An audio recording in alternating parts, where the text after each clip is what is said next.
খালিদ বিন ওয়ালিদ রাদিয়াল্লাহু তাআলা আনহু জীবনে তখন শেষ মুহূর্তে। শরীর ভেঙে পড়েছে, শক্তি ক্ষীণ হয়ে এসেছে। তিনি দুর্বল কণ্ঠে তার স্ত্রীকে ডাকলেন, বললেন, আমার খুব দরকারি একটা প্রশ্নের উত্তর জানতে হবে, তুমি কি শুনবে? স্ত্রী অবাক হয়ে বললেন, অবশ্যই, বলুন কি জানতে চান। বললেন, তুমি আমার পুরো শরীরটা দেখে বলো তো, এমন কোনো জায়গা আছে কি যেখানে শত্রুর তরবারি আমাকে আঘাত করেনি? স্ত্রী ধীরে ধীরে তার শরীর পরীক্ষা করলেন, মাথা থেকে পা পর্যন্ত প্রতিটি অংশ। তারপর করুণ শরীর বললেন, না, কোনো জায়গায় অবশিষ্ট নেই। আপনার পুরো শরীর শত্রুর আঘাতে ক্ষতবিক্ষত। খালিদ কিছুক্ষণ চুপ, তারপর চোখ বন্ধ করে বললেন, আল্লাহর কসম, প্রতিটি যুদ্ধে আমার এই প্রার্থনা ছিল যেন আমি শত্রুর আঘাতে মরে শহীদের মর্যাদা পাই। অথচ দেখো, আমার মৃত্যু হচ্ছে নিজের বিছানায়।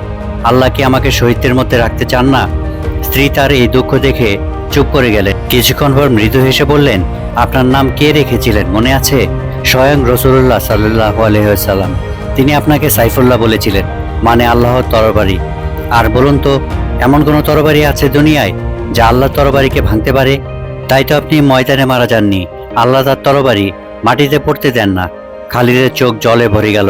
তিনি গভীর শান্তি অনুভব করলেন। বললেন, তুমি ঠিক বলেছ, আল্লাহর ইচ্ছায় মহান। আর কিছুক্ষণ পর তিনি নিঃশব্দে পরপারে বাড়ি জমালেন। এই কাহিনীটি শুধু একজন বীর যোদ্ধার জীবন নয়, এটা আনুগত্য, প্রার্থনা আর আল্লাহর প্রতি বিশ্বাসের এক অসাধারণ উদাহরণ।